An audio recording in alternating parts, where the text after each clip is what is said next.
Good day, sir. My name is John Michael Bersosa from BSIT 3F. So, ngayon, sir, dito po, niredesign ko po yung original ng app ng partner ko na si Patrick Siloso. Ito po yung original. At ito din po yung inayos ko, sir. Sa registration naman po, sir, sa original, makikita natin na medyo mabigat yung background at medyo masikip yung spacing kaya hindi ganun ka-readable and yung text. So, dito naman sir sa niredesign ko, ginamitan ko ng modern colors and better spacing para mas readable. Nilinis ko din yung mga alignment at para mas organized tignan sir. Sa available units naman sir, ito po. Sa original list ng motorcycle, medyo plain yung layout sir and masyadong naka-highlight yung units. Sa niredesign ko naman sir, mas visual appealing siya na yung display ng motorcycle mas malinaw and yung arrangement ng cards sir kaya mas madaling mag-browse at mag-compare. Dito naman sir sa dashboard, ito po. Sa original dashboard sir, medyo crowded yung elements at important, hindi emphasize at hindi yung important section, walang strong branding kaya parang generic tignan.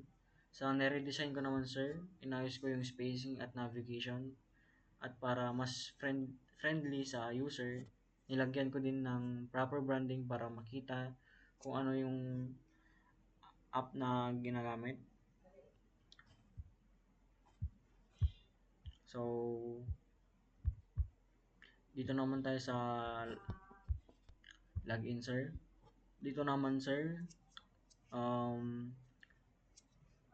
medyo flat at kulang sa contrast. Yung layout din medyo off balance. Sa niredesign ko naman sir, sinunod ko yung same style ng registration screen para mas consistent yung theme, mas malinis, mas maklaro yung fields at mas madali gamitin. Dito naman sir, dito yung um, mahaba yung text at walang hierarchy kaya medyo nakakapagod basahin. Sa niredesign ko naman sir, inayos ko yung layout and information para mas visual and hierarchy siya. Mas maganda yung spacing and typography at readable siya sir. Ito po. So, i-run po natin.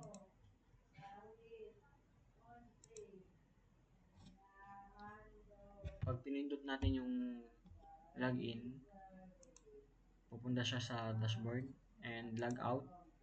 Pag pinindot ko na din naman po yung register, pupunta siya sa registration form.